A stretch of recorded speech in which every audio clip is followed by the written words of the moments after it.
This week's episode of The Grid is sponsored by MPix. Shoot today, upload tonight, we ship tomorrow. Manfrotto, imagine more. On One Software, focused on photography. Peach Pit Press, publishers of technology books, ebooks, and videos for creative people. Epson, exceed your vision. Expo Imaging, Rogue Flash Benders for speedlight enthusiasts. Nix Software, photography first. And B&H Photo, the professional source.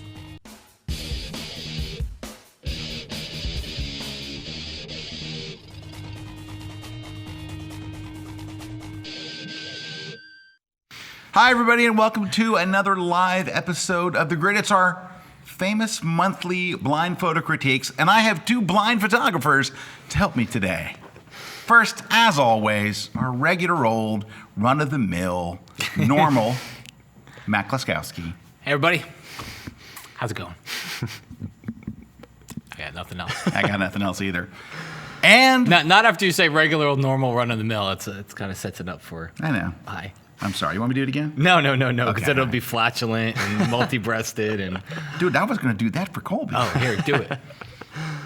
And also joining us, a very special guest. He's ambidextrous. He's flatulent. He's multi-breasted. Colby Brown.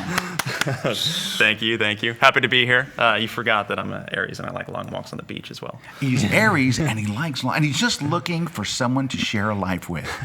Anyway, well, Colby, we're glad to have you here, man. Well, excited to be here. It's always fun, coming down to Florida, and a little bit we're getting used to the humidity. Living in Denver, Colorado, I kind of like the dry air. Oh but, yeah, it's welcome to Florida. Yeah, exactly. No, it's been fun. It's great to be here, and I'm excited for the show. Oh, and seafood. Yeah, me and Matt had a great dinner last night. He treated us. Did you go to City Fish? Yeah. We went to City Fish. Isn't City Fish good? That Why was am I great. asking you? You know. Well, and I was telling City Fish good. I was telling him how Yeah. good the steaks were. Yep. And then Did you get the blueberry? No. No, I went seafood. I mean, living in Denver, I don't Yeah. have access to seafood, so Yeah. the oceans At are this far point, away. we've forgotten about the home audience. We're now just talking. So, how'd you like City Fish? No, All right. delicious. So, all right. Well, hey, we're very glad to have you here. You're here doing some interviews for Kelby Training Online. I am, and we actually did those earlier today. Things have been, I think a big success. Hopefully, I didn't mess up too much. Oh, but- no. Absolutely he did great. not. We only bring in the very best. Don't worry. I appreciate that. All right. Well, hey, so today is our blind critique show. We've got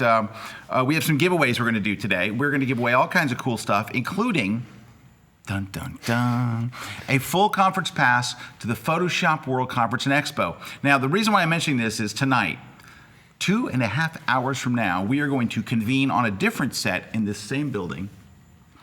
And we're going to do kind of a teaser for Photoshop World. We're going to get all the guys, we're going to all show some of our favorite stuff that we're showing at Photoshop World. So we're going to give you a preview of our classes. If you've never been to Photoshop World, this is designed to make you want to go, quite frankly. And if you watch it, you're going to go, look at all this cool Photoshop stuff. We got lots of great tips for you tonight. It's going to be me and Matt and Corey and RC and everybody and Pete and all. So there it is. It's called the Photoshop World-a-thon. So it's a 90-minute sneak peek at what's going to really happen at Photoshop World. We hope you'll join us. It's absolutely free, and it's over at photoshopworld.com/webcast. You can sign up. We're going to be giving away a free conference pass every 10 minutes. So if you don't win the one on today's show, we'll be giving one away every 10 minutes. We're giving away hotel room nights in Orlando. We have Walt Disney World theme park tickets. We've got some special prices from our exhibitors and sponsors. We'll be showing some cool videos. It'll just be a lot of fun and tons of Photoshop tips and tricks. So I hope you'll join us for that tonight. Photoshop World-a-thon. A-thon. It's an gotta a-thon. put the a-thon It's next definitely a to- Photoshop World a-thon. It's right? epic. It's epic. And if we had to use one word, what would it be? It would be epic. It would be epic. would Thank be you. epic. You're doing pretty good. You know, you Thanks. just got on the show. You're nailing it. All right. So we're going to take a short break. When we come back, got a whole bunch more, but we're going to go right into the blind critiques. And hey, we had a lot of people enter. Oh, yeah, we had did. a lot of great stuff today. We actually, you know what? I kind of, because Brad got the images, but I kind of did a quick look through as I was getting them on the computer. There's some pretty good stuff in there. All right. So we're going to focus on travel and landscape today. So we'll see you right after the break. 60 seconds. Don't go away. My shirts are really... Hi, everybody. Scott Kelby here. I'm the Conference Technical Chair for the upcoming Photoshop World Conference and Expo. I want to tell you something new we're doing for 2013. I think it's going to have a really big impact. So we have over 100 training classes over the 3 days. What we've done is we've divided these very carefully into 7 training tracks. It's like having 7 conferences all in one place at the same time, and you can choose which one you want to go to. For example, let's say that you come to Photoshop World and you really want to learn Lightroom. Well, we have a Lightroom track that runs every day throughout the conference, so you can go there and learn nothing but Lightroom. Or what if you wanted to learn lighting? You can go and get the best instructors teaching you lighting every single day.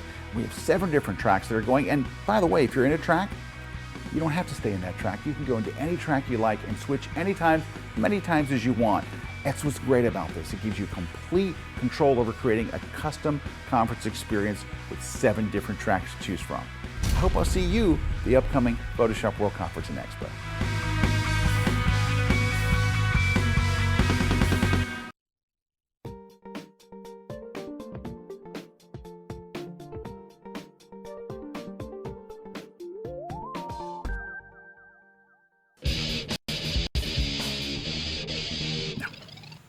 Hey, we are back. Scott Kelby here with Matt Kluskowski and our special in-studio guest, Colby Brown.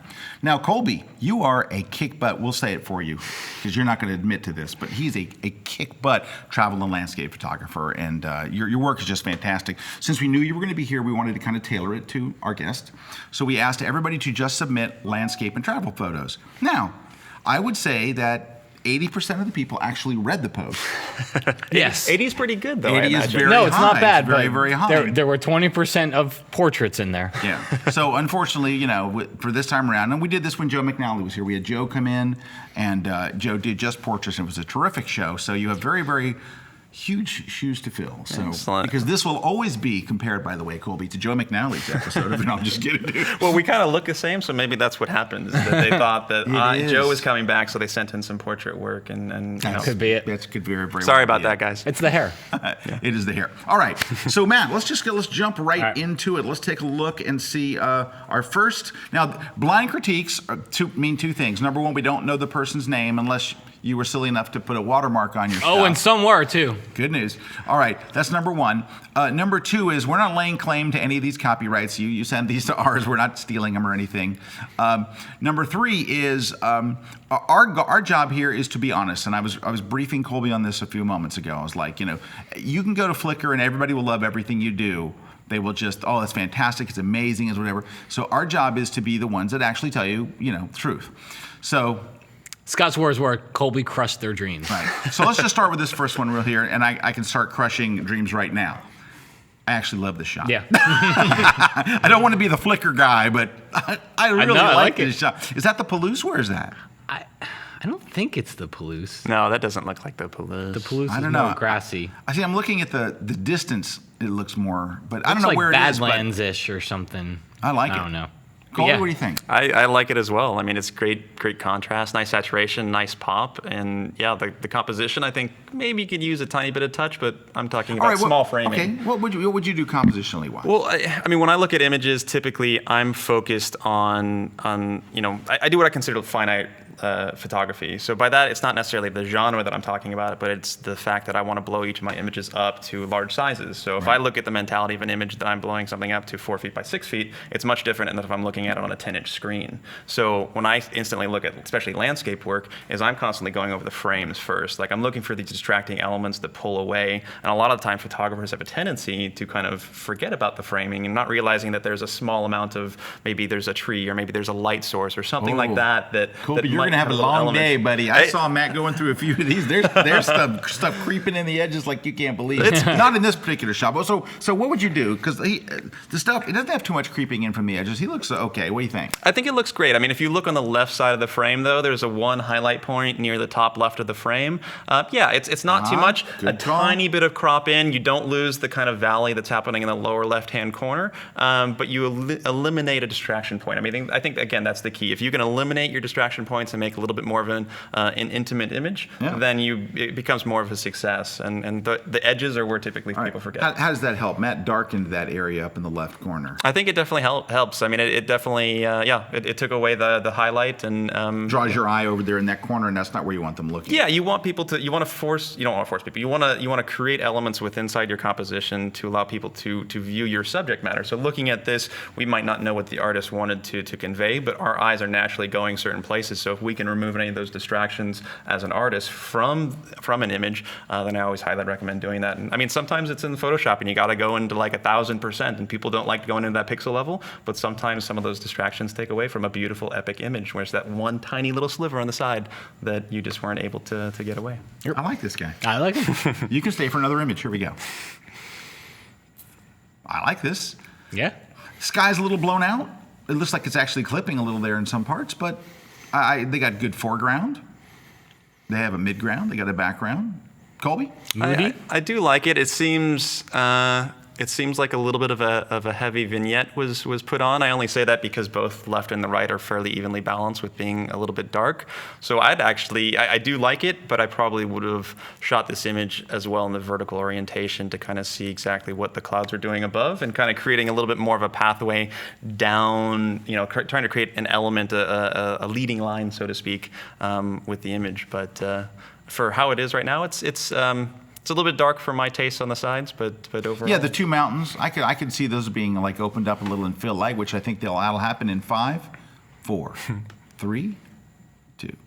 Yeah, so you lost a little bit of detail there. I mean, I think it's a good lesson to learn, especially for landscape photographers, but really all photography in general, that if you slightly overexpose, you can always pull out more details than if you're underexposing, because the underexposing, when you pull out details, you're bringing in more noise into your image. And it looks funky. Exactly. It looks funky, which means that they probably processed it quite a bit, and so when you pull up those shadows, it's just making the effects look that much weirder. Yep, exactly. But I mean, overall, like I said, it's a fairly sound composition, but I probably would have preferred to see it as a vertical orientation, just because of you have these natural frames happening with these two mountains on the side, and it might have been a slightly more compelling image. Yep, alrighty. Hey, John Swartz, our buddy, is asking a question. Is it important to have something in the photo to show scale, like say in a mountain range shot?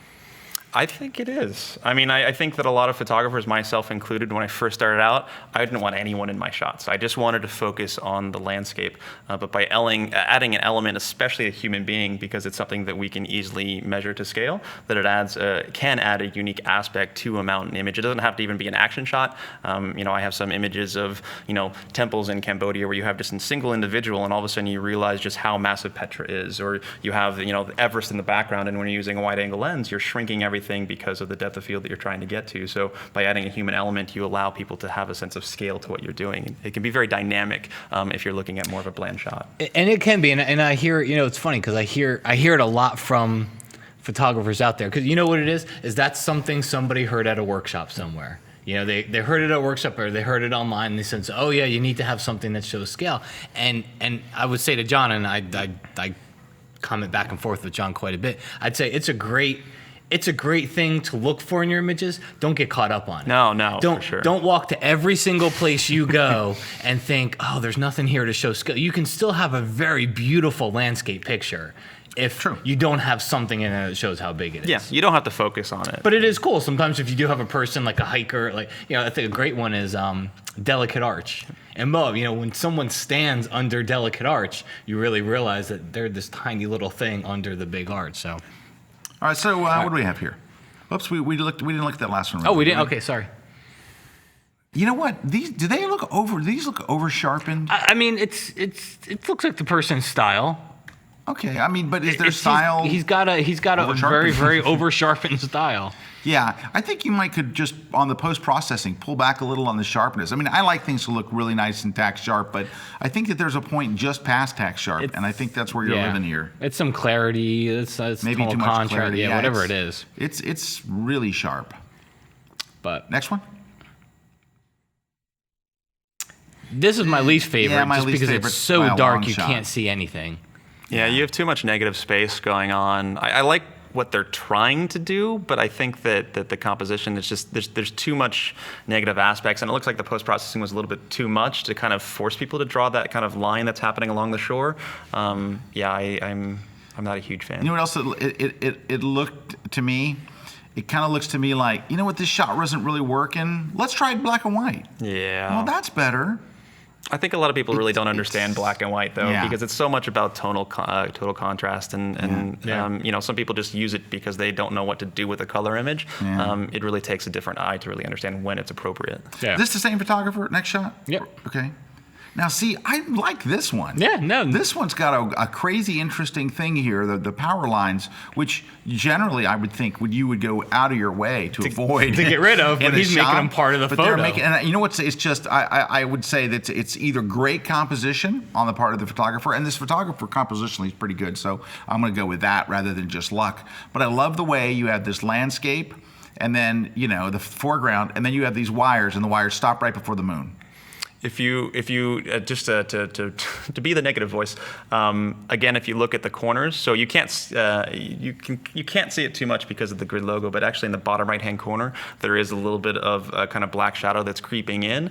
Again, that's one of those nitpicky things that I probably would have attempted to clone it out or to crop in just light enough. There you go, so that you can see the element right there. No, you're right. It's a small, tiny little thing, but again, the details matter. And if you guys out there really truly think about every one of your images being blown up to, be on the side of a billboard on the side of the highway, it's going to help change how you approach both shooting and post-processing because the details matter.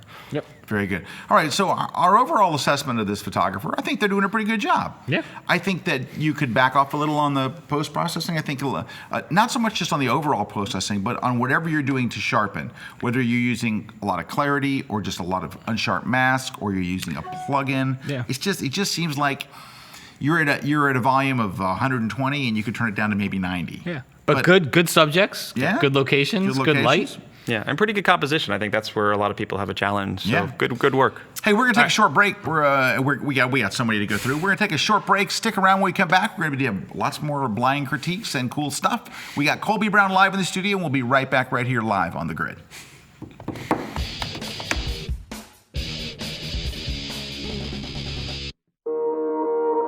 The key to the headshot and capturing a great headshot or portrait for that matter is expression. You can have great lighting, you can have a great subject, you can have a killer background, but if you don't have expression, in my opinion, you got nothing. Hey, my name's Peter Hurley. I'm a portrait photographer in New York, and here I am in my city. I knew I was a portrait photographer because that's what I do. I just am intrigued by the fact that we all look so different. We have so many different expressions we can make. Why not go for them? Maniacal. The art of capturing expression is simply working with your subject to get organic and spontaneous life out of them, human stuff. Now, forehead like a chicken. Hold that, I like that, good. When you have a person, technical is out the window. I'm 90% therapist, 10% photographer. The technical's done. I'm Peter Hurley, and it's all about making faces in portraiture. Come check out my class at kelbytraining.com. Shebang, shebang, shebang! #1 catchphrase.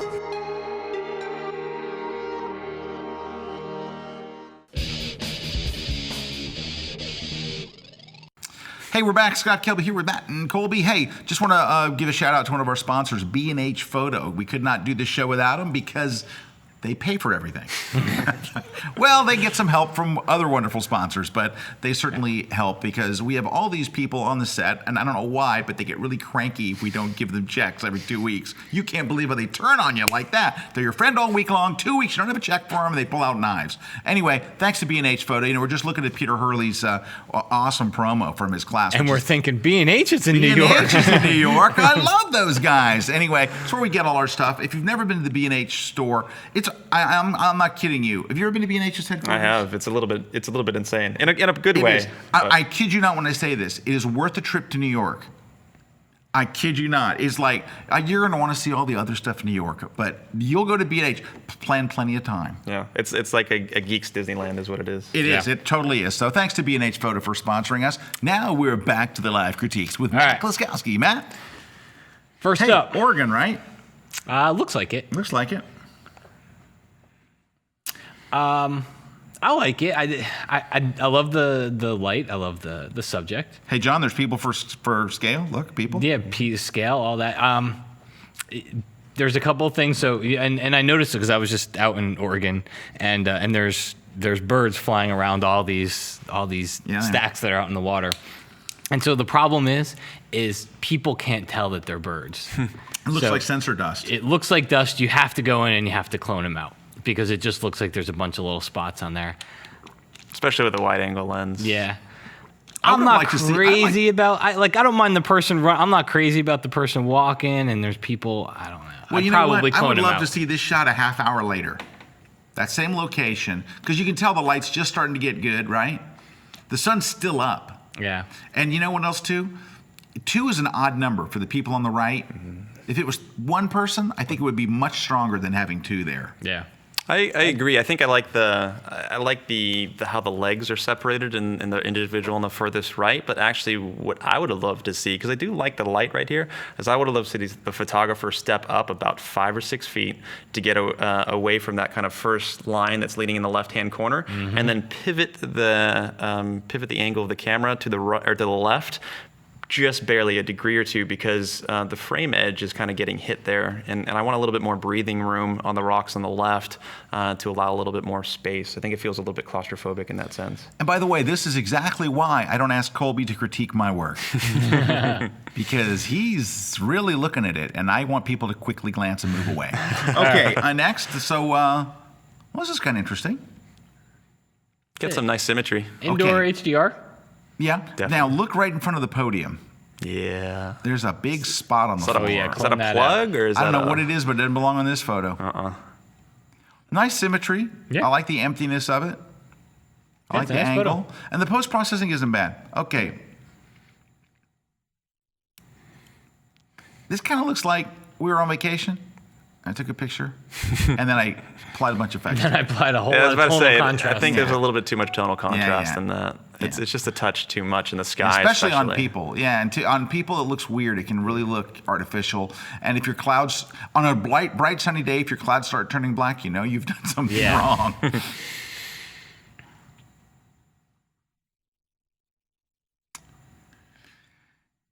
It's not very interesting. It's a cool looking train, and I'm not seeing enough of anything to just kind of a shot cropped in a wait. Yeah, it's not necessarily speaking to me. Again, I would have probably pulled out a little bit just to get that bottom rail in. I'm just a big stickler when it comes to elements hitting against the frame edge. And yeah, I mean, overall, it might be a subject that just didn't work out. Yeah, But just kind of a shot. Yeah. All right, All right. Matty K. Okay, good. Another photographer. And next. All right, I'm Colby. Yeah. Take it, buddy. Let's let Take Colby it, take bud. this breaking one. the dreams now. Now it's time to break the dreams because these other 2 photographers started off pretty strong. Right. This is I'm not feeling it. Yeah. There's a lot of compositional issues. I with can already what's tell going where on. Colby's going. Look He's at going that. right over here. Right on the left-hand corner, Border you Patrol. can look at the light in the center at the very top where it's getting a little bit too close to the frame edge. I like the idea. I will give them one positive benefit that they're trying to create a leading line through this Yeah. to this image, but it's not working in the sense of everything else. You kind of have to have all the elements come together, and it was It ain't coming together. no. Oh man. So you know what looks bad here? It This looks- right here, Colby. Come on, say it, Colby. No, Colby. but look at the tree on the right, though. It looks like you tried to light it with a pop-up flash. Now, thankfully, your flash didn't reach the Eiffel Tower. It's amazing but that it didn't. But this is it's not good. No, I would have, again, for a little advice for whoever shot this, I would have taken a little bit of step to the left, try to remove that left element, take the tree completely out of it, and just Yeah. give me a nice silhouetted night image of the Eiffel Tower, because otherwise you're just trying to add too many elements, and the contrast of the flash happening against the tree is not working for you. You ever seen the Eiffel Tower? I'm just kidding. Yeah. Okay, here we go. He's been everywhere. And we have, was this Hoover Dam? Yeah. Hoover Dam at high noon. Yeah, Hoover Dam. This is Hoover Dam in bad light, and I've said this many times before. It'd be as if you walked up there, you handed a Canon T4i to a kid and say, "Take a shot of this this Hoover Dam. That's pretty much what you get. Mm-hmm. You got a big rock on the right side. It's in bad light. If it looks like a snapshot, which this does, it's just kind of. I'm not sure in great light that shot. Hoover Dam, Yeah, it's not a great. Now I've seen shots of the Hoover Dam that are amazing. Yeah. Pause. All right. A bunch of garbage in the bottom. Yeah. It's just a very, very busy photo. I think this is actually, it's a really good example of how photographers really try to bring in too much into their images at times. I think it's a really good lesson to take in, is to try to capture a little bit more intimate moments. I mean, there's a lot of stuff that's happening here that you can kind of focus in on, or you could attempt to focus in on. I know fireworks are a little bit more challenging because of the moving nature of them, but there's just, you're using a wider angle, you're bringing in more elements that are distracting from the beauty of this scene, rather than trying to isolate. Yeah. Anything else from this photographer? One more. This is the best of the bunch. Yep. I like the starburst. Obviously, someone's using probably an F-22 or so. Yeah. A little bit blown out in the highlights with the lights going in there for the 9/11 memorial. Yeah, I don't Massive hate it. Vignette, a football vignette. Yeah, I don't hate it. I don't necessarily love it either. Yeah, it's the shape of a football. Yeah. It it's is. it's a strong one. So The vignette's okay. Just hold off on it. So what I would tell this photographer is so you're not out of the ballpark. You're not like, look, sell your gear or anything like that. But you really need some compositional work. Yeah. You really need to work on your composition. And also on light. When you shot at night and the light was cool, you got a good shot. When you shot in the middle of the day on something awful, you got a really snapshotty looking regular shot. When you shot the first shot that wasn't working, it's even your horizon is tilted. I mean, you really need to work on your composition. So exposure's not your problem. Okay, so you don't have an exposure problem. You have I haven't quite learned how to aim my camera in a way that makes pleasing photos. Is the best way I can say it. For sure. We need to just work on that a little bit, but you're not like, who, dude? Because every once in a while we get one of those where Colby would bring up some images on here sometimes. We don't know what to say. You're just like, who? All right, ladies and gentlemen, please welcome to the Overprocessing Hall of Fame. Can I say something about overprocessing in general? Can I tell you what happens to people? Why do we see images like this, which is not a bad image? But you know what happens? I find that like when you start to process like HDR images like this and stuff, you start to, you become accustomed to it. Right. And you start... You're desensitized. You desensitize. Yeah. That's the word I was looking for. It desensitizes you, and you don't realize how far you're pushing it. You're like, wow, this looks good. More looks good. More looks good. but I think it's like anything else.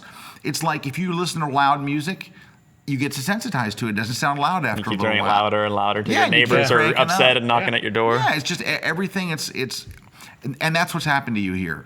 It's not a bad photograph except for the bottom left corner, which Colby will attack. I'm gonna let you do it this time. It looks like Appreciate a cool painting. Right. Yeah. Like if you were trying to sell this, I mean, it looks like like when I'm looking at Very it up there, illustrative looking. Yeah, it looks like an illustrated painting. But I if mean, that's the way you're trying to go and that's your style, we haven't seen the rest of your photos yet. Yeah, but that looks like a location that could produce a really great photo. And maybe if you just backed off a little. And can I just say something to this person? Looks like their name is on the picture. Is you know what you might try? Go back to the original image, the very original one you before you HDR'd it. So take maybe the normal exposure, not the 2 up or 2 down or whatever. Drag it on top in Photoshop. Hold the Shift key, drag it on top so it pin registers, and then start lowering the opacity of the real image to let the HDR image through. And look for a blend of the two, where you have some HDR but you have some realism, and get it to the point where people look at it and go, "Is that HDR? Right. It looks kind of cool. I don't know." If they're wondering, you're kind of there. If it's this, it's all the effect is so overpowering. We're not really seeing the photo anymore. All we see is the effect. Hey, Spec Pro says your sister says hi, Colby. I'm watching you at work right now. And so this is what I would say to your sister. Well, actually, to your sister's employer. No, just kidding. Here we go. Next image. I like this better. I like this. I like this better. I think this scene asks for a little bit more of that kind of HDR illustrated feel, and I think I actually like the processing here. Yeah. I you like know. the composition with here, you. and I like the subject, and I mean, I'm going to go ahead and say it because I already know what he's gonna say. There's two things. What two things do you think I'm going to say, You're Matt? going to say that one, or go away. Go away. You're going to say that one right there. And I'm going to guess you're not happy maybe about that. no, left-hand side. left-hand side. Oh, that Left little light right corner. over there. Yeah. Right in the corner. Either include all of it or get rid of it. Even if you don't want I'd to change vote the it. crop, Get rid of just clone it out. But again, if you just step back or just pulled back just a degree or two, 1 millimeter range or two, you would have been able to get the entire top of the piece. Now maybe there was some sort of element up there that just wouldn't work. That's fine. But if you had the ability and there was nothing up there, then I would probably say to include There's the top one. of the roof. There's one.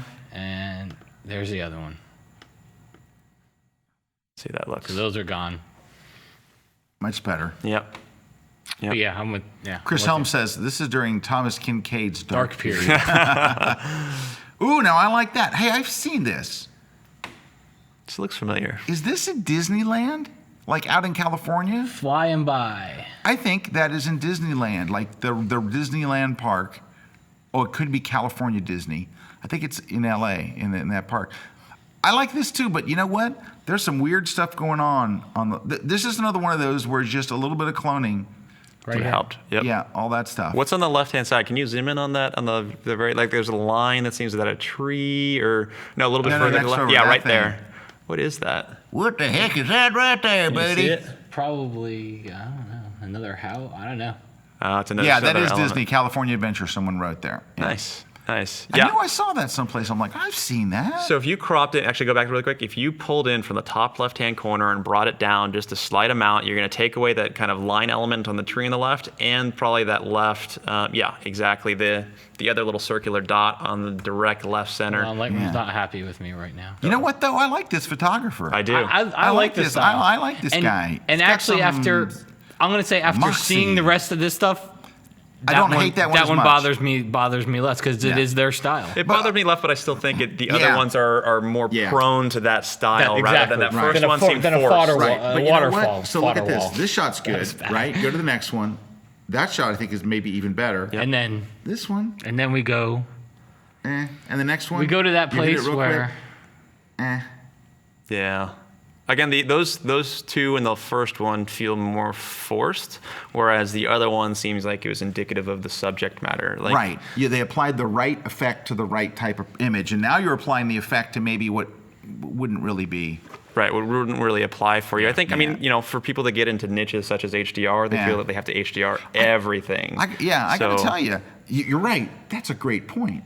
No, did you guys hear what he said there? He said when people start getting into HDR, they feel like they have to HDR everything. And it's an effect like anything else. It's appropriate for some photos. I think for two of those photos, it was spot on. You know what I like about this guy? He makes me want to go to California Disney Adventure and shoot stuff like that. Right. You know who else has got a lot of stuff like that? Universal's Islands of Adventure in Orlando has a lot of nice little niche places like that. And when it's applied right, so it doesn't look right on the key cups, but on that darker stuff, it looks just right. Really. Pete Collins has a is Pete over here? I can't even see. Petey, no, he's not. Petey's not here. He's got an awesome photo of the Harry Potter he does. land over in Orlando, and it just looks like gray, contrasty clouds. Oh, it looks great. like a castle on. If you didn't know that was Harry You Potter thought you'd land. be, or you think you're on the set of the Harry Potter movie. It looks that good. Well, looking at these images really quickly, just if you look, what's the common between the three that we don't like, and what's the common between the two that we like? Well, the two that we like they're kind of dark, they're rustic, they're rusty, they're the kind of stuff that HDR loves. Right. And these look like they were taken out of a theme park. Yeah. Well, and if you get down to the details, the two that we really like that were great illustrated were shot at night. Yep. And the other three were shot during the day, where it seems like you were trying to force, and there was just too much tonal contrast adding to an already lighted scene, whereas dark scenes and night scenes ask for that illustrated look. Hey, but this person could have a nice series if they work on this, because they, what it is, you're a good photographer. Yeah. So you got good stuff, maybe a nice series there. But thanks for sending those in. Hey, we're gonna take a short break. Don't go away. We're going back in 60 seconds. We got more Colby, and Colby's going to be crushing your hopes and dreams and picking those little things you never thought about. He's going to point them out on TV right after this break. Don't go away. Grenade.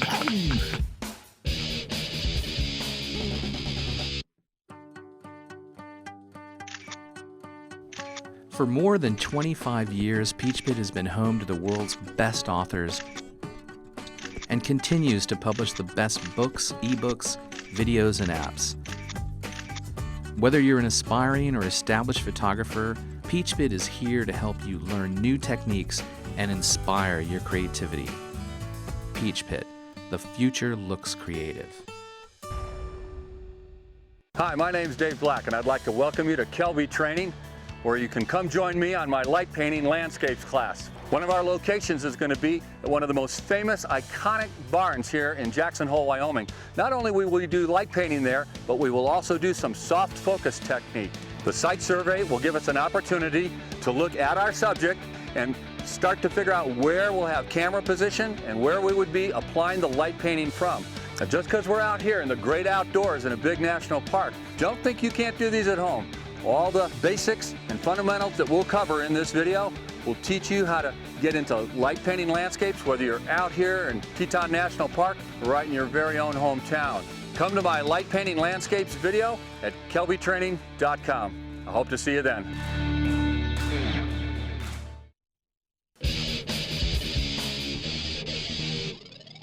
Hey everybody, we're back. Gonna give a quick shout out to another one of our sponsors, Expo Imaging. So Expo Imaging makes all the Rogue stuff, like the Rogue flash benders and all that kind of stuff. They make great stuff. We use their stuff all the time. We talk about their stuff all the time, even when we're not sponsoring, because their stuff is great. So can I say I use their flash benders in a totally different way?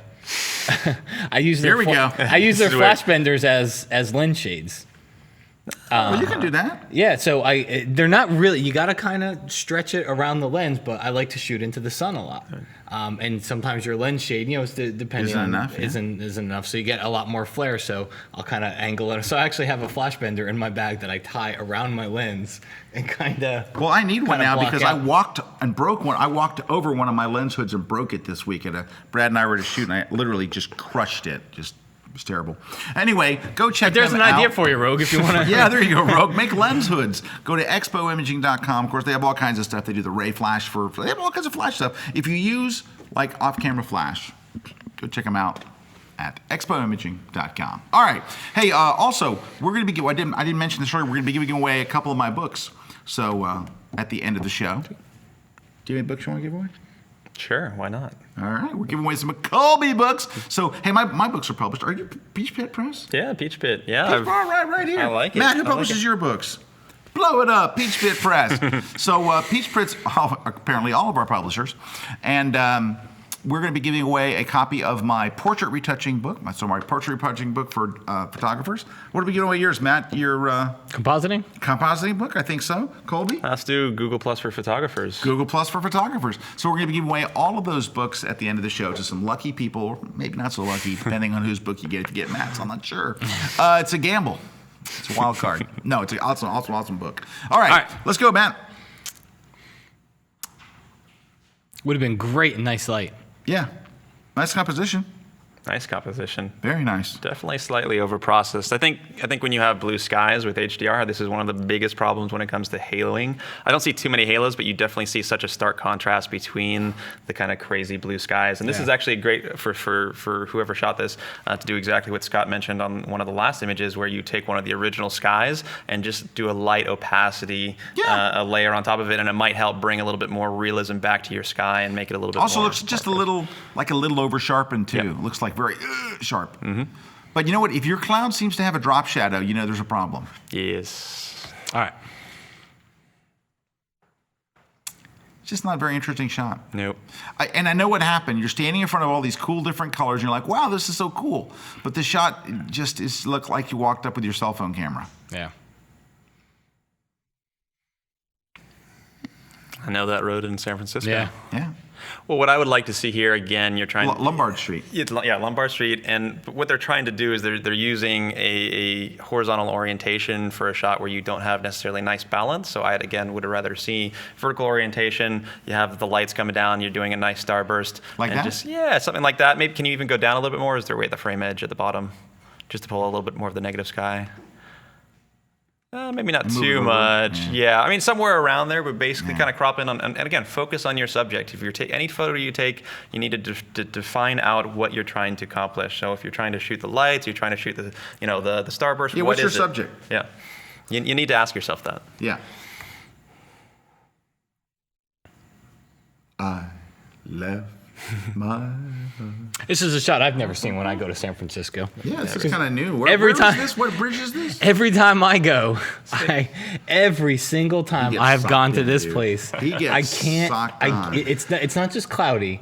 It is. I don't even know the bridge is there. Oh man. Now, so this is not shot from. Oh, it is shot from the Marin Headland. Yep. Yeah. All right. Just the back, one of the Yeah. back. So it's not a bad shot, but you know what? I think this is a case of you went to San Francisco and you took some shots, but you wouldn't be able to sell this shot at the gift shop, No. right? Like you wouldn't be able to sell this as a postcard.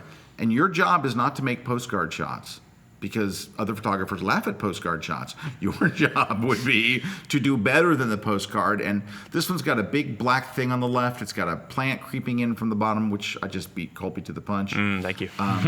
So it's just, there's a, you know what, I every once in a while, like, I tell you what, go to Jess. You want to see? Okay, this is cheating. Go to Jessica Ambat's.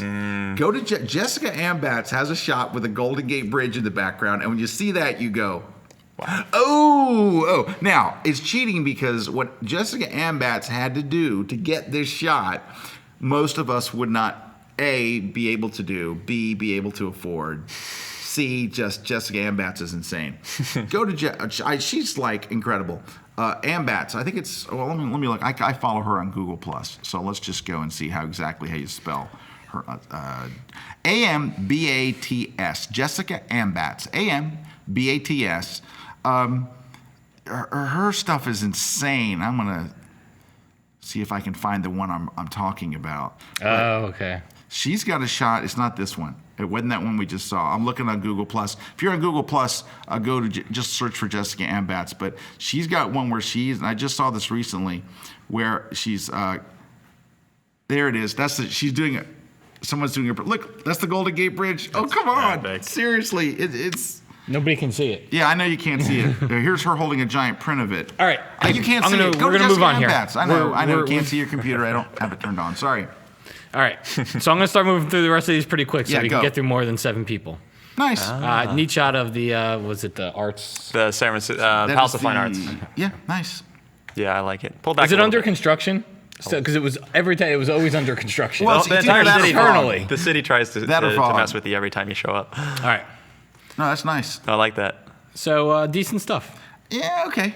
Yeah, a little bit of work on processing, a little bit of work on Yeah. fine tuning your subject matter, but I think you have a good start, but you still have a little ways to go. All right. Ooh. I can already tell I like this person. Hello. I like this a lot. Yeah. I love The the sky's wet a rocks. little bit overdone for me, but Yeah. I But you know overall, what it is? This is a very dramatic Yeah. shot. Yep. I like It's a little bit of a long exposure, maybe just because it was nighttime. It doesn't look like they intentionally did a long exposure. Yep. But No, I like it. Ooh. I like that That's too. I like Beautiful. it. I like you. Wow. I love you. I would have again liked to see a vertical orientation because I want to see more night sky, but it's nice processing. It's a good shot. Nice. Ooh. Now that's interesting. So that's the Northern Lights, Aurora Yeah. Borealis, the something or other. The both. Thank you.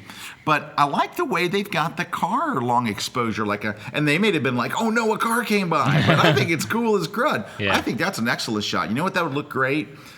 Image wizards, the people that put your image on metal. Yeah. Imagine that on metal. The colors, the colors and the accents. I It's think would be interesting the car phenomenal. has purple lights, but Well, it could be pinkish lights. Could be a Mary Kay car. Go ahead. ooh. Nice.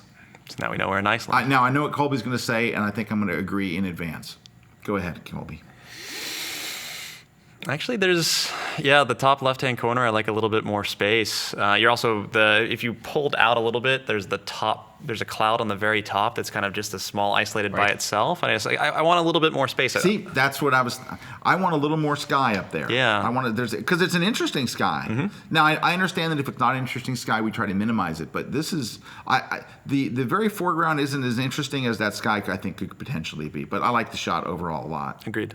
Yeah. I wouldn't change it. I like it. Ooh. That's cool too. Nay. There's bottom left-hand corner. You're gonna see a highlighted area. You're also seeing You're seeing a halo over the mountains in the background. Well, there's a halo. I think it's a great approach, and I do like general what you did. But again, it's just toning back a little bit. Yeah. This man or woman gets my award for best photographer so far. Nice. So very nicely done. Just really stuff to be proud of. Not over processed. No. Just nitpicky stuff. Nitpicky stuff.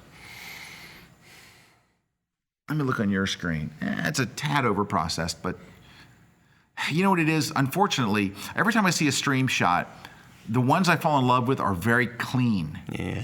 And this has got like some sticks and a lot of different rocks, and I'm not sure what you could do to fix it because it's what's in front of you. Yeah, it'd be a lot of. But when I fall in love with a stream shot, it's usually I'm amazed at how clean the stream is. Like there's very few sticks, if any. You know, it's just a very, very clean. It's not a bad shot. It's well executed. Yeah. But it's not a. Yeah, I'm not a big. Another well executed shot. Yeah, exactly. Too Get much blue. And this tree's just killing me. Yeah. Sorry.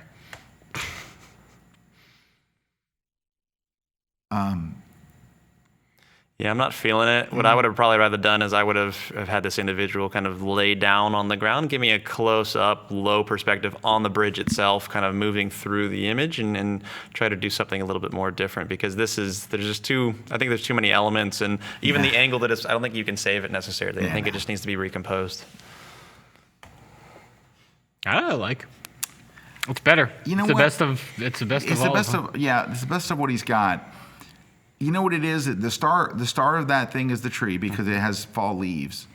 But the rest of it is I think it could possibly be saved if they pulled out on the composition a little bit and gave the tree a little bit of breathing room. I don't think it's super special, but that would allow the light to flow through the image a little bit more for the tree in the foreground. And I feel a little bit of claustrophobic just looking at the top of the tree being too close to the frame. My favorite one of theirs so far, though. Yeah, agreed. Yeah. Too much light pollution. Yeah, it's just not a very clear night, and I guess it's semi-clear, but the lights are kind of, Yeah. It's just, I'm just not feeling it. And it's not crisp. It's kind of, So here's what I would say. So this photographer's got decent composition, but you know what this looks like? These look like shots that came to you. You were happy to be at this place, and you took out your camera and you took a shot. And you're obviously fairly serious about this because you've gotten to a point where you're getting a lot of the things right. But honestly, a bridge like that, the tree. You know what? They got the mechanics down. They got the light down. Yeah, but you're shooting a bunch of uninteresting things. There's just none of these are really great subjects. They're all kind of, the tree looks like maybe it's on a golf course, and there's an old bridge. And there's the blue one, then the second one, and here's one with a kind of tree. That's, by the way, that's a pennis tree. Anyway, there's that's PENNES. They're very common in the Southwest. Yeah, they are. So anyway, they're all like, it's just kind of like, I was walking by this thing and I took a picture of it. But to really get the kind of shots that you want to get, you have to go to where great landscape shots are done. You're just kind of shooting what's around you. They're doing a really good job of where they are. Right, but to take it to the next level, you got to go where really great stuff is. You're doing a good job of exposing and composing some average places. Yeah. Which there's not a whole lot of demand for that, is there? It's hard. No. It's hard to make sales on those. Hey, I just learned from Juan. By the way, he used a secret code. Break.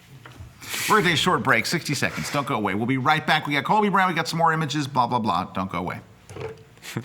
Blah, blah, blah.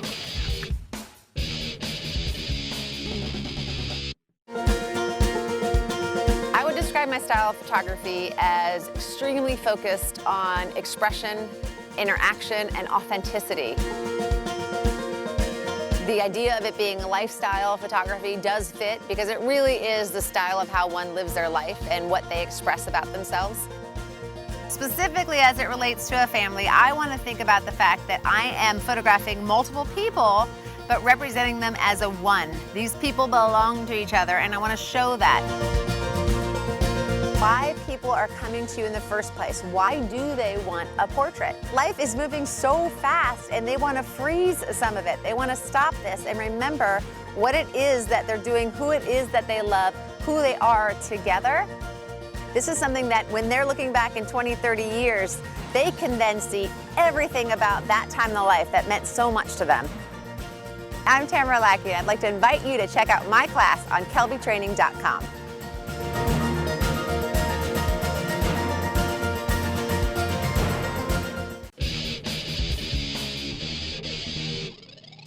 Hi, we are back. I'm trying to get Matt a copy of this Jessica Ambach's shot so she can, so he can show her shot. Matt, right? Okay. And shot, it will be called when it comes in your email. Oh, that's not it. It's 2 T's. Where did it go? Oh, God. Jessica. Yeah, this should take me more than an hour. Oh, here it is. There we go. That's good That's stuff. a Golden Gate Bridge shot, my friends. I can't start with the next critique because then I got to pull up my email to get the photo. No, you can do it in a minute. It'll take you a second to get there. All right. Hey, we're going to go through these a little quicker because we've over-explained some of this stuff. So, Matt, let's see all 5 real quick, and let's just give a general thing. Do you want me to get the photo or no? Okay. Oh, okay. Don't go to Matt's screen yet. Hold on. I'm sure it's gone over by now. Hold on. Takes a while for email to launch. Woo! Soon. I have a feeling. One of these days. Oop, it's spinning. That's a good sign.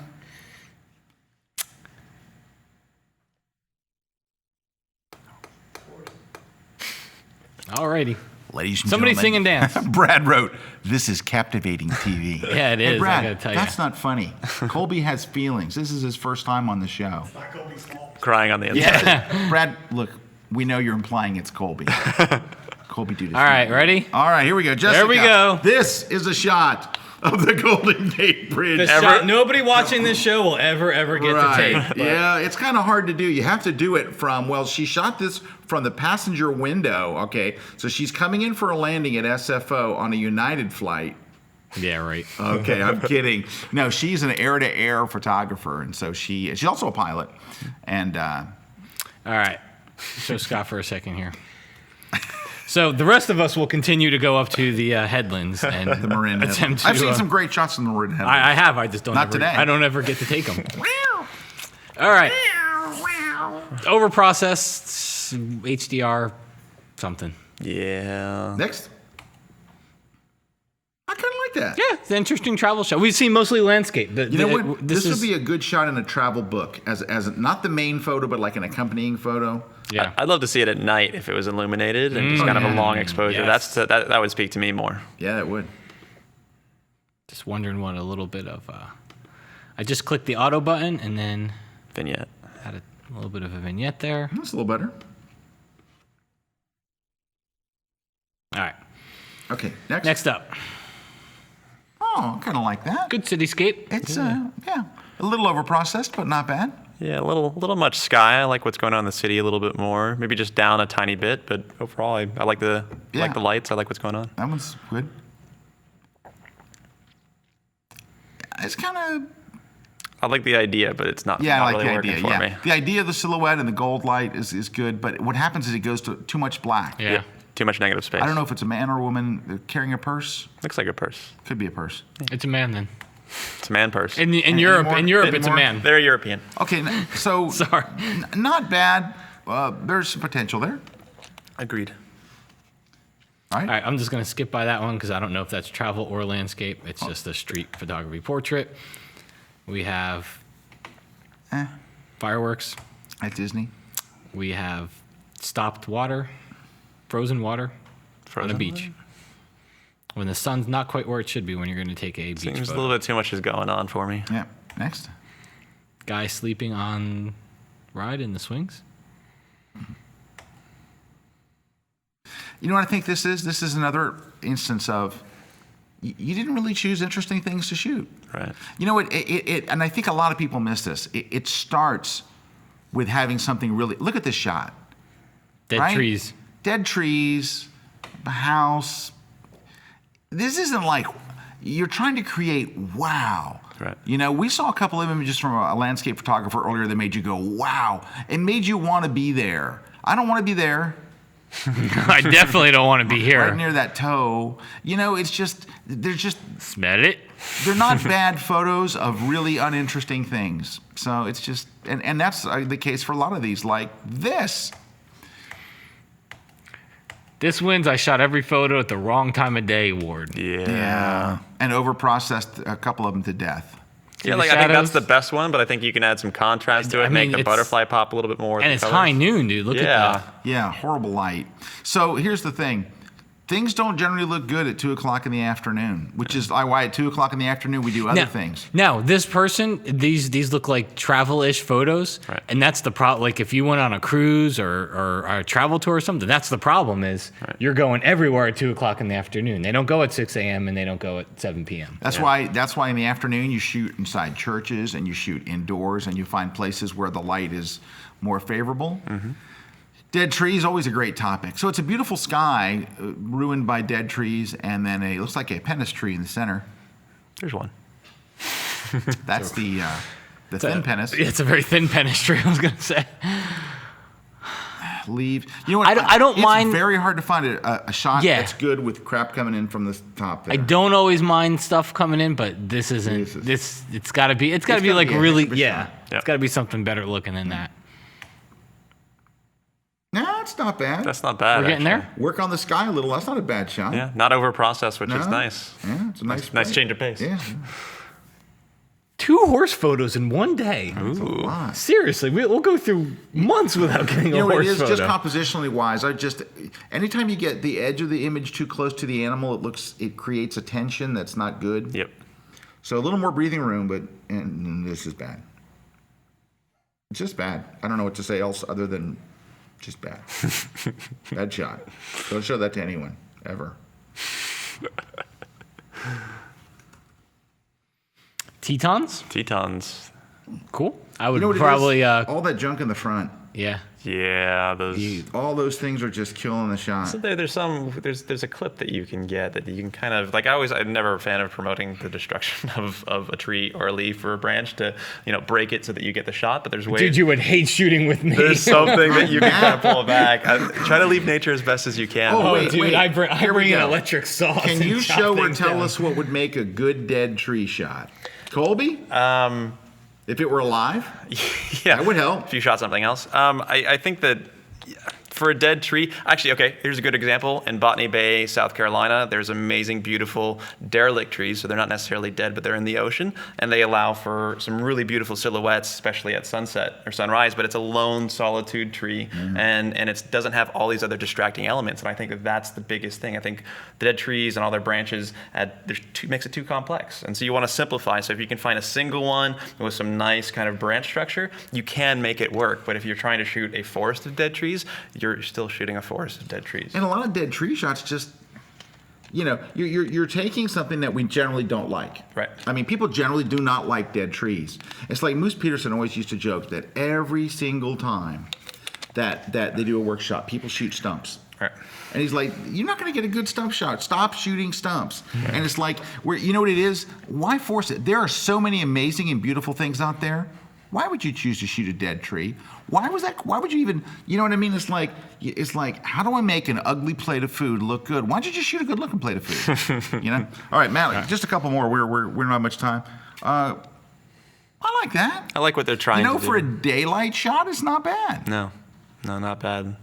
Nice symmetry going on. It's a little bit too blue for me as far as the skies. I'd pull back on the luminance slider, or actually pull up on the luminance slider, or back on the saturation if you're working in Lightroom to kind of correct a little bit of what's going on.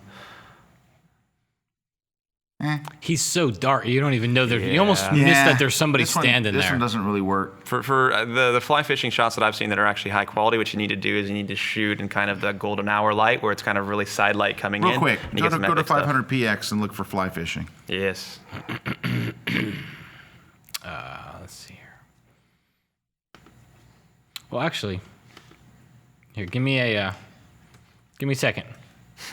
Give him a second, which means, All right. Hey, I'm just going to tell you real quickly, because we got contests. We got some giveaways, right? We're going to give away Colby's book, Matt's book, my book, and we're going to give away a full conference pass to Photoshop World. So where you go to enter the contests is go to kelbytv.com/contest. Then you choose which show this is. This is The Grid. You put your name and your email and then your website. You don't have to put your website. Down where it says comments, tell us which prize that you want to win. Like if you want to win Colby's book, right? You want to win Matt's book, my book, or you want the Photoshop World prize. Just write Photoshop World in there. Now you can write other things in there.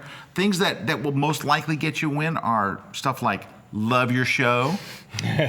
Looking good. Awesome. Love you guys. Anything like that. We find those are more attractive than die. Here we go. Here's a fly fishing shot. See? There you go. That's a fly fishing shot. And that was taken probably 20 minutes from where they took their fly fishing shot. Right. Yeah. It's But look how the guy stands out. Yep. It's good composition. He's using the rule of thirds. Soft light. Soft light. It's got nice. Everything's out of focus in the background, so your subject really pops.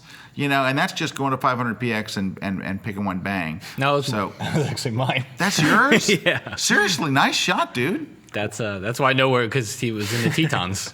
Hey, that's Apparently, nice. fly fishing is popular Matt. there. All right. Oh, that's good, bud. I like that. This looks like a commercial shot where the ground is overlit. Yes. You know what? David Hobby has a wonderful technique that everybody in the world needs to learn. It's called double tapping. Double tap.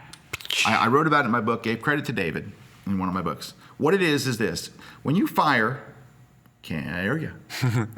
When you fire, set your camera to high speed continuous and go flash, shot, click, click. Take 2 shots. The first one, the flash fires. The second one, the flash doesn't have time to recycle, so you get an ambient light shot.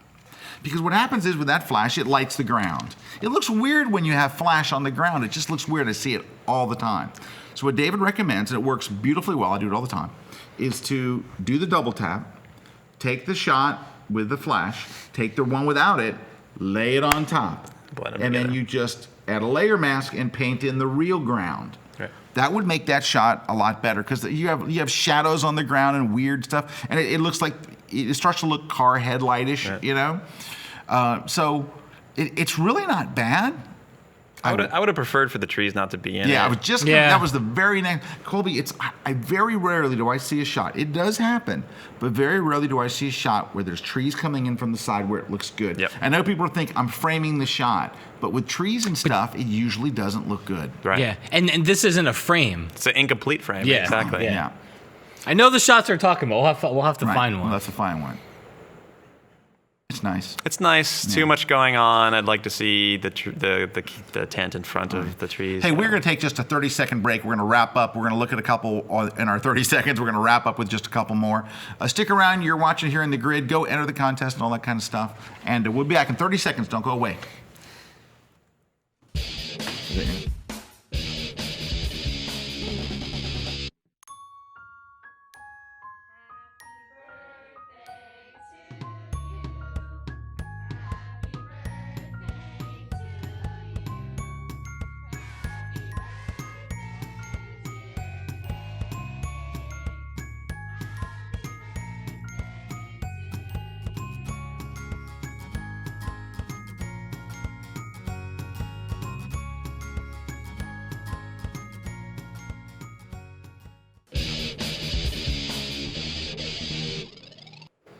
Hey, we're back. Scott Kelby here, Colby Brown and Matt Kloskowski. Just want to mention, go over to my blog today at scottkelby.com. Got a great guest blog today from Jeff Cable. He's a sports photographer, and he shot a bunch of things at the Olympics. He's got a really, really great blog post today. It's very interesting. It gives you some behind-the-scenes stuff and a lot of great photos. So if you get a chance, jump over to my blog at scottkelby.com. There it is. You can actually see Jeff if you're scrolling. There he is.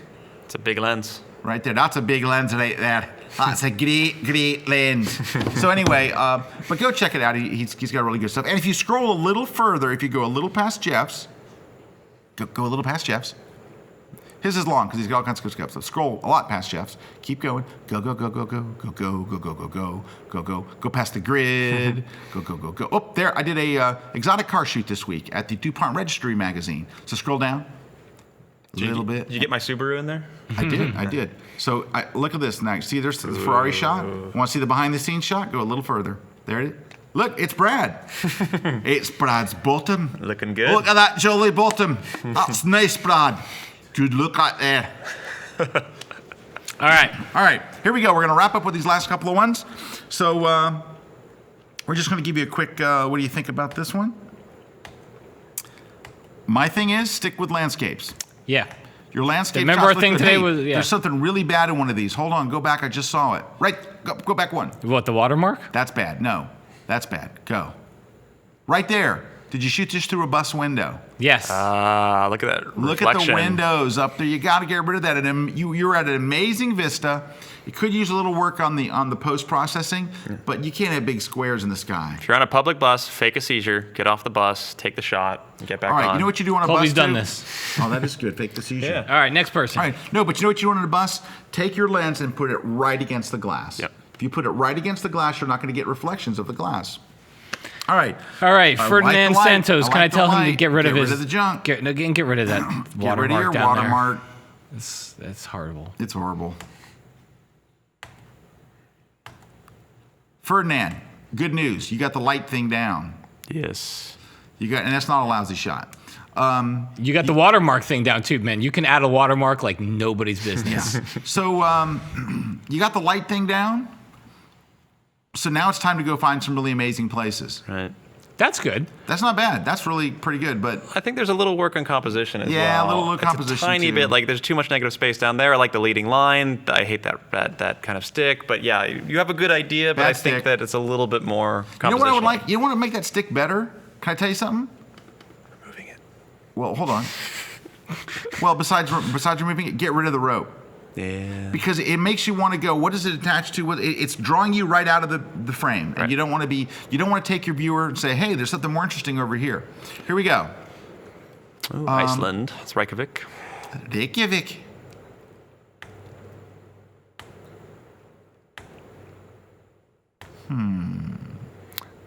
I think it's compositionally and just finding more interesting things. I think most of those images I just wasn't blown away with. Like, that image is okay.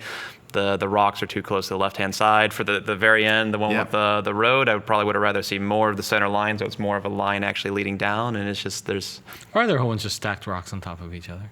People do it. Yeah, Yeah. it's usually to mark trails actually. So so who Brian Matias told me that I used to never mind. You used to take those rocks down, didn't you? Well, they were Is that what in you the way used of to- a shot. I mean, Oh, like, no. dude, why is somebody stacking these People rocks? getting up? lost in the Pacific Northwest is We because gotta of go. that. Anything else we can see? One more? We're only going to get to 16 today. We usually get to 20. I like that. Overprocessed a little It bit. is overprocessed. Bottom right-hand corner, you got flare. That's better. Speaking about flare, Flare. Light painting or something? That's my favorite. White Yeah. sands, yeah. That's my favorite. I like that. Is that New Mexico? Yes. Is it a testing area? It's technically, I think, controlled by the military. Controlled by the aliens. Okay. And one more, Matt, and then we got to go. We're going to have to say goodbye to everyone. So hold on. One more. Is it you? Is it you? Dun, dun.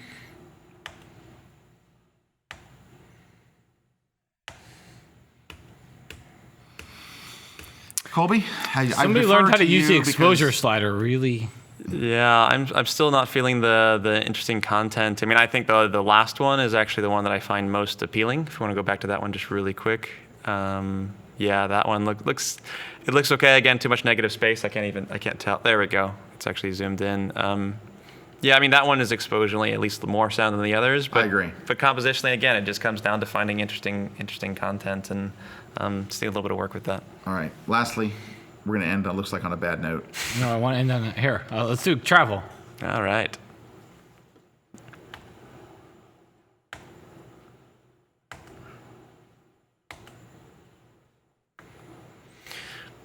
whoever this person had the right idea with some things, but it's the wrong time of day. I like that shot. I think Yeah. the shot with the shadow with the sign doesn't work out. That one's halfway decent, but not super interesting. The bird is okay, but again, you're leading people. You're cutting off the sign, and I really dislike work. that. Yeah.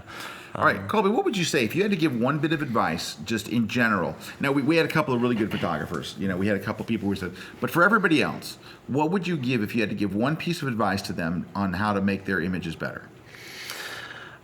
One piece of advice. I mean, I think the biggest thing that most people struggle with. You can do more than one. If I'm pigeonholing you, if you say here's 2 or 3 things, just to wrap it up, what could we tell them? Well, a lot of it we've already actually covered in this blind critique. I think it comes down to composition. You need to learn when to give space and when to isolate. I think it also comes down to finding subjects that are actually interesting. I mean, you know, coming back to San Francisco, you know, you mentioned Jennifer Ambats. There's also another photographer named Joe Azure who he lives in San Francisco, man. so he goes there all the time to Joe's the headlands and has some of the most prolific shots of the Can you pull of the him up, bridge. please, Tucker? Yeah, if you can. Yeah, Joe has Joe's a perfect testament to going out and going Repeat. over, like living there and going over and over again Over and until you over get again. these Well, shots. you have to realize that when it comes to photography and you're visiting these locations, especially if it's the first time you visited and it's probably the only time you're going to visit, you have to rely on so many factors that you don't have control over.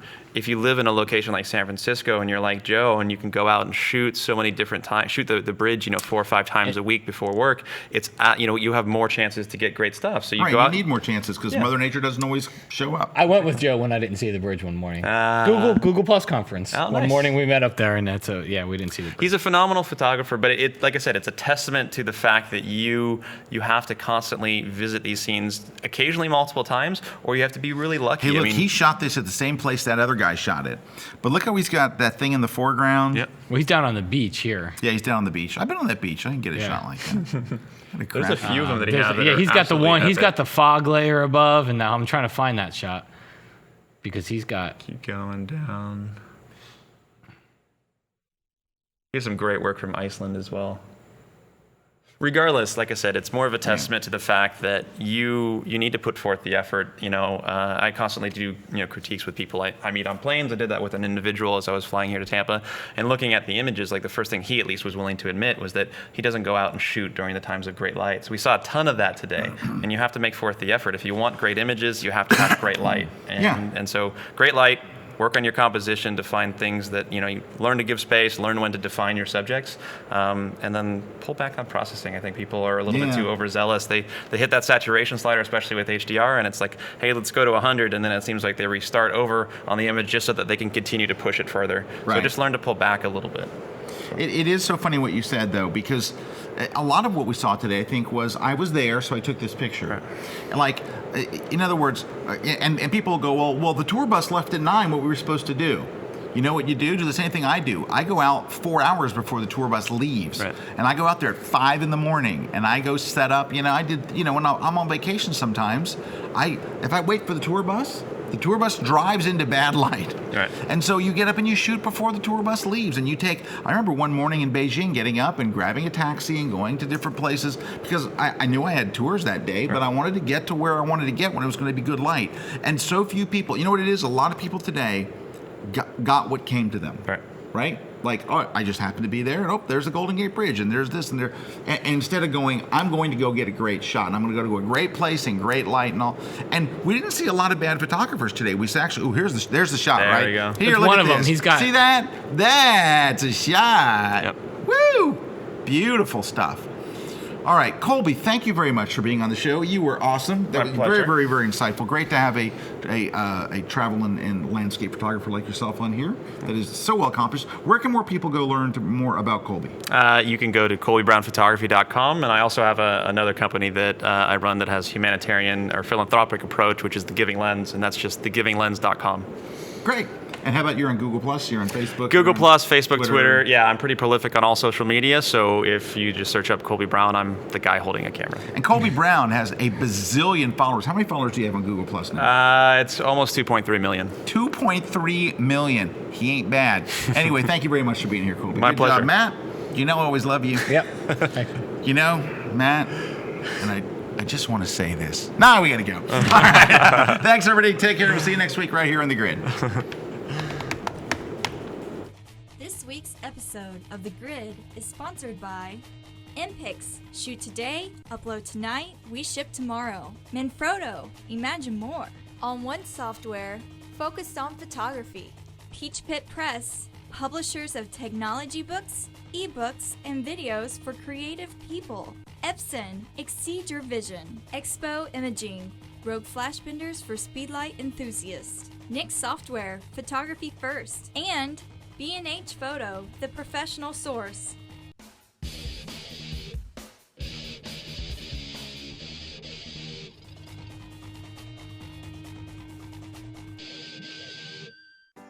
Do you ever find yourself getting frustrated? You know, you want to make a new picture, but you just can't seem to come up with an idea? Sometimes everything you need can be right before your eyes. We don't always get the chance to find the perfect background. We don't get to go to exotic locations.